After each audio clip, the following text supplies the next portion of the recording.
Hi folks, this is Rose from In Rose's Garden, and today we're going to make another bracelet using our Bargain Bead Box September box Misty Rose.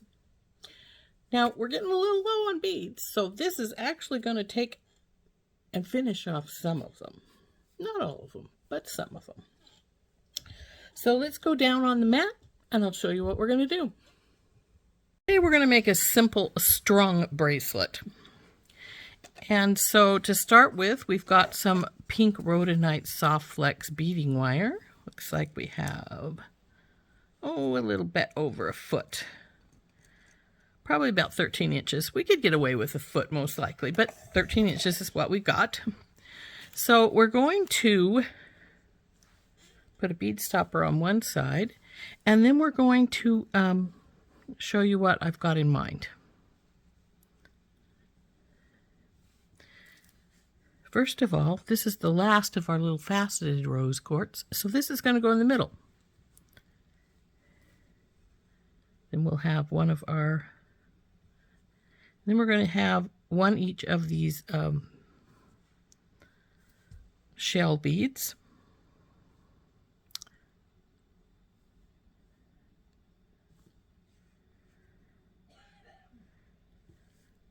Rose little one of the 6mm.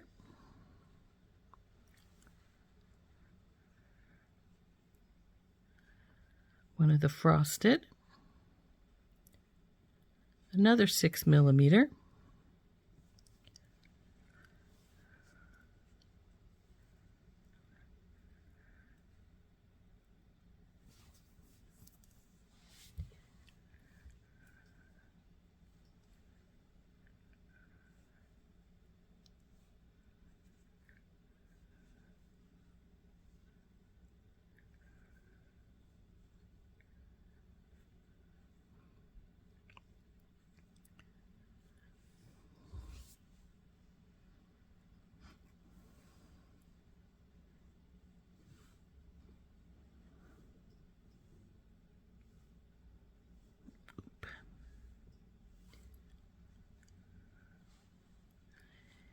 and so we're going to string it up just like so.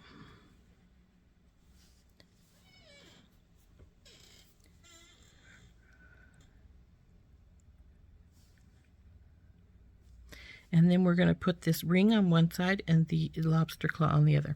Now this ring is antique brass, but unfortunately I couldn't find an antique copper one, so we use what we have. We just became multi-metal. So we'll just string this straight up, right as I have it here.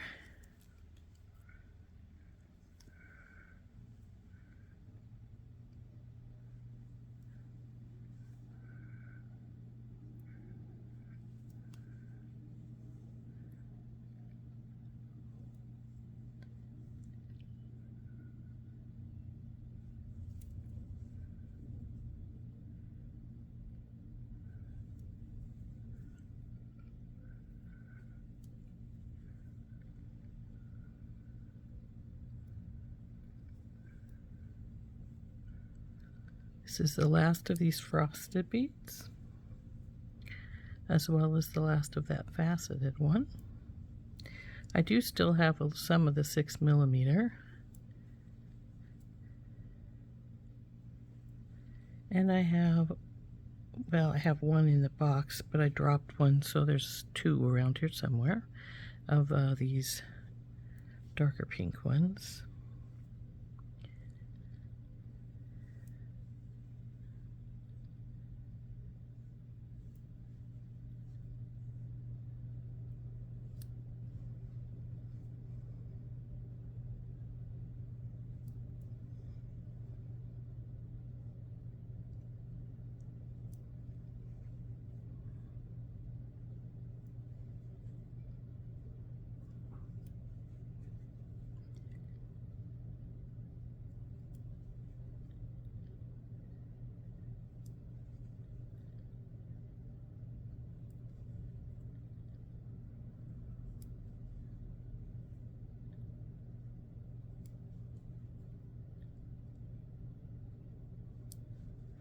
Now, as I said, this has been a really simple stringing project.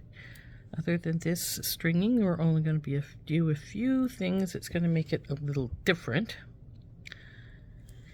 And there is our stringing. And see, you can see I've got more wire than I needed. So definitely you could be only 12 or maybe even 11. So anyway, so now what we're going to do is we're going to put the lobster claw on one side and the ring on the other side. And then this little guy is going to get some wire and hang up here and hang from our ring to give us a little charm at the back. So we're going to get a few crimp beads out. And we're going to crimp our both sides to our item, to our pieces here, the lobster claw and the ring.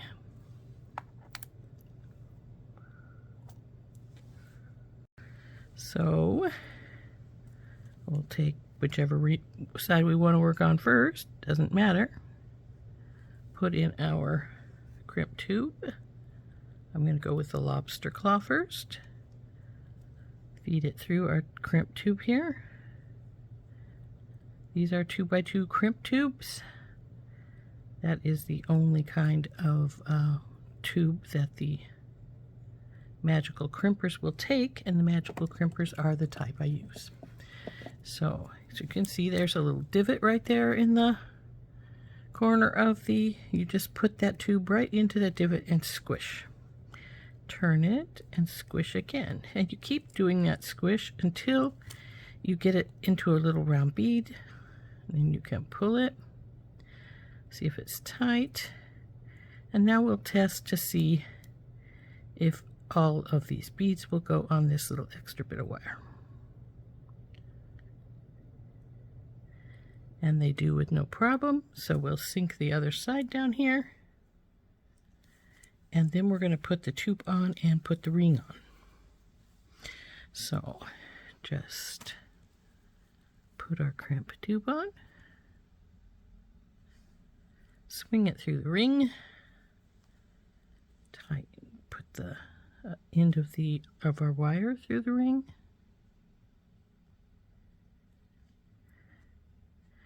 now we're going to take a few of these beads, probably the 3 like we did on the other side, and put them through here.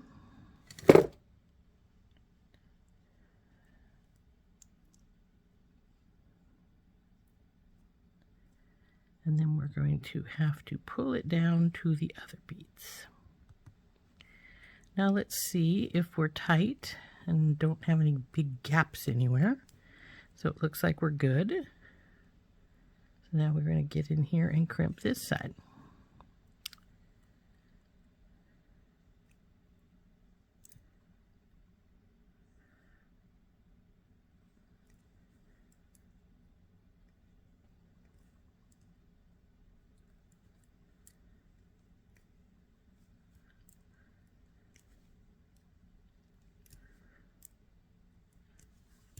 And tug test. That's good. Cut off this extra wire here.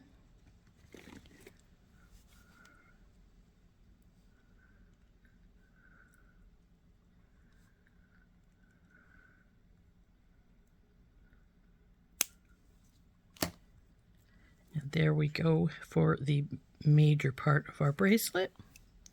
Let's see how long that is, because it's the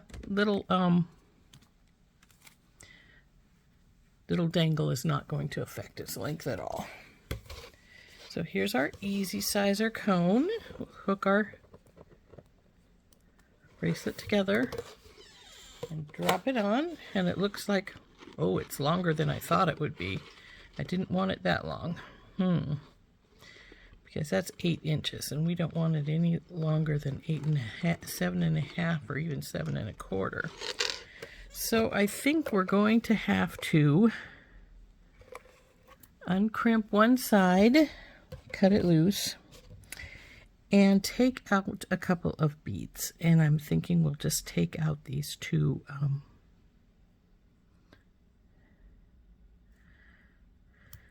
the two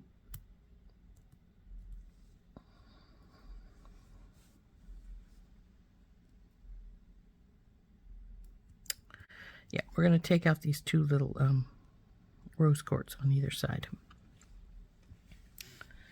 I was debating taking out the rose quartz here and bringing these up. And maybe I'll still do that. Actually, I think that might look better.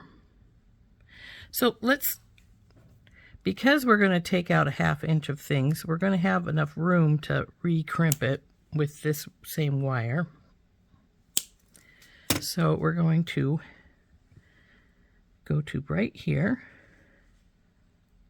and we're going to take out this one and this one.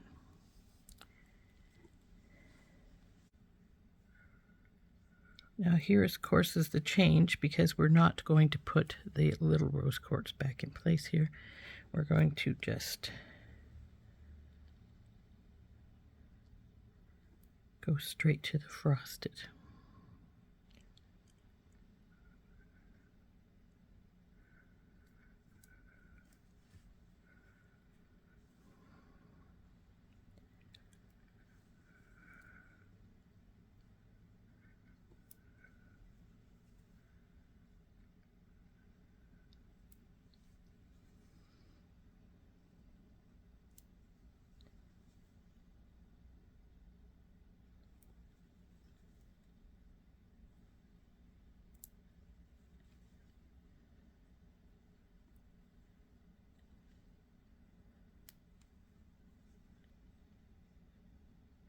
Now, because I did only take a 1/2 inch off, we're going to have a lot less wire to work with on this other side. So it's going to be a little more difficult to get this on here and turned, but it's not impossible. It's just a little more difficult. So let's get a new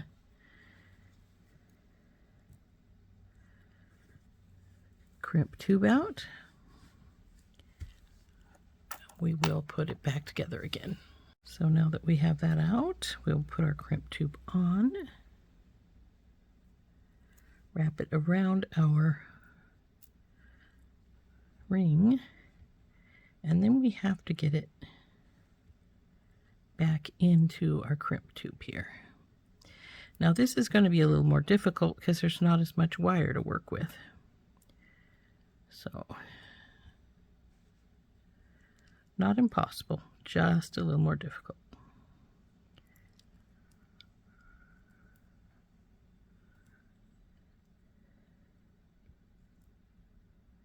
Now, since it is going to be a little more difficult, if you need to, you can get hold of that end of that wire and pull it with your pliers if you need to.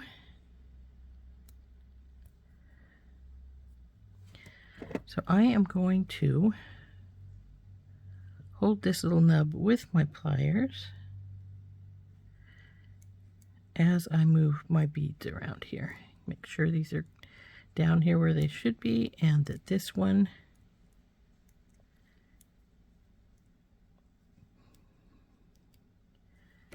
is where I want it to be before I crimp it into place. Now that's about good. Looks like they're good here. So we will crimp this bead.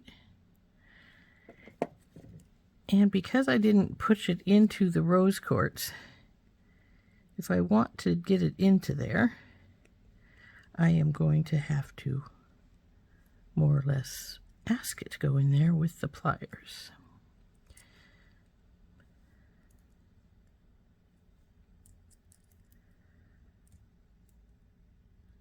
Okay, I think we're good and tight there. When I say ask it with the pliers, that means to take it at the tip. Not quite at the tip, actually. You want it down a little lower, because what you want to do is see if you can ask it if it will go into that bead after all. And it may or it may not, because it's going to, for one thing, it's going to have a little squished end because you squished it when you were playing with it. So we'll cut that off. Now we're going to Again, try to see if we can talk it into going into that other bead. And like I say, it may or may not, depending on whether it feels like it. Now see, I've got it right there. Now we'll just take in carefully, see if it will go in. And I'm not sure it's going to.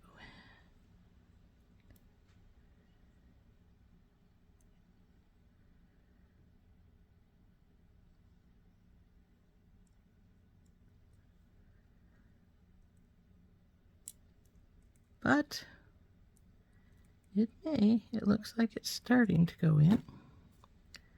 Let's see. Yes, it did go in. That's such a good little bead. So let's see how big it is now. Close the ring up.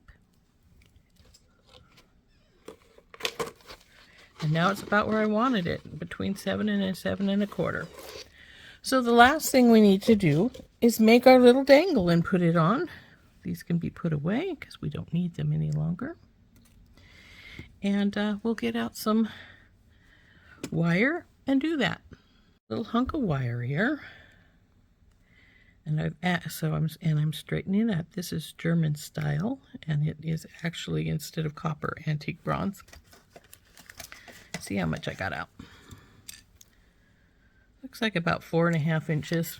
Probably don't need that much, but I'd rather have too much than not enough.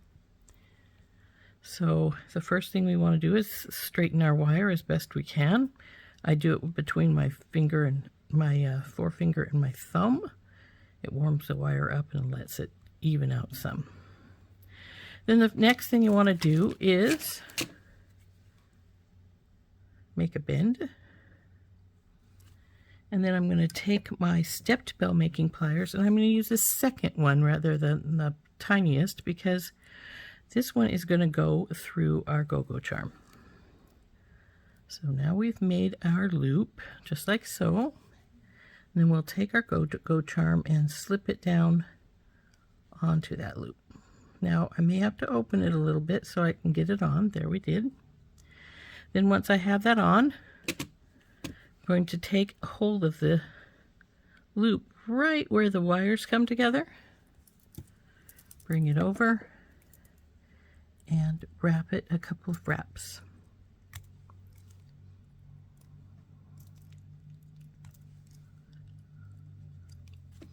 Then we'll trim off the excess.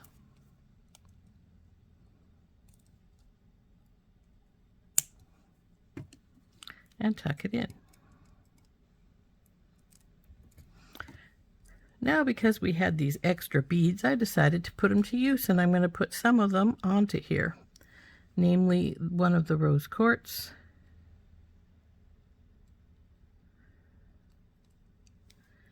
one of the little round spacer beads, and then of course we have our two that we'd originally decided on, these two tiny guys.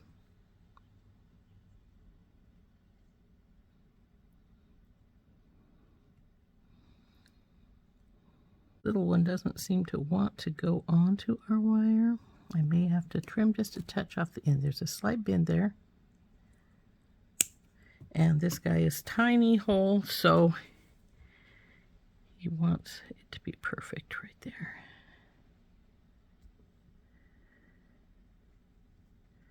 And I have discovered while working with other ones of these that sometimes that hole just won't go on to our 20 gauge, and I might need to get a different bead out.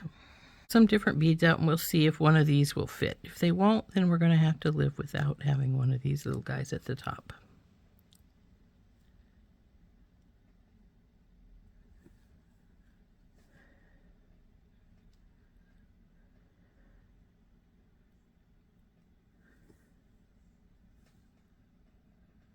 There we go. It's funny how sometimes some will fit and other times they won't. So now the next thing we want to do is make another loop so that we can loop it onto our ring down here. So just do a 90-degree Again, we're going for the second one rather than the top one. Up and over and around and down. Open her a little up so that she can fit on the ring. Slide her onto the ring.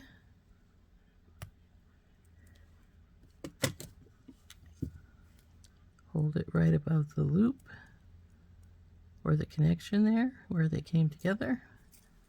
Now I flip hands because I'm right hand dominant and I like to wrap with my right hand. If you don't have to move it. Now I obviously didn't get both those link sides there, so it moved. So here we go.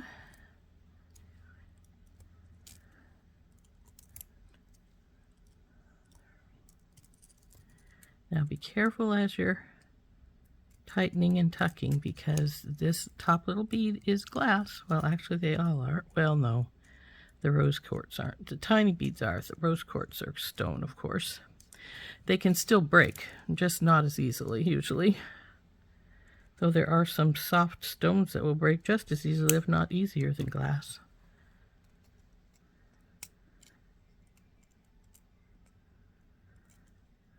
So we need to get this tucked right here.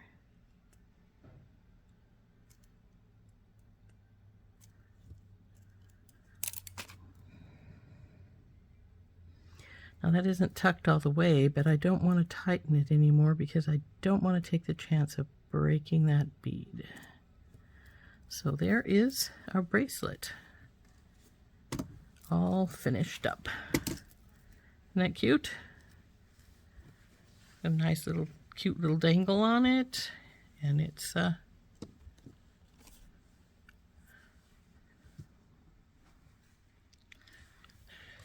like we said, it is 7 1/4 inches.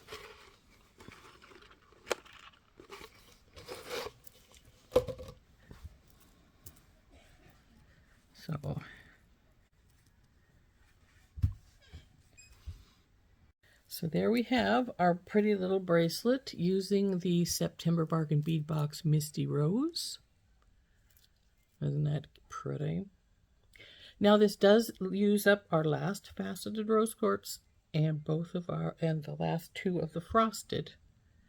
I still have 2 of these beads here somewhere. One's on the floor. And yeah, there we go. 1 more bracelet. This has been Rose from In Rose's Garden, and I hope you enjoyed making this simple little strung bracelet with me. It's so cute. Bye-bye.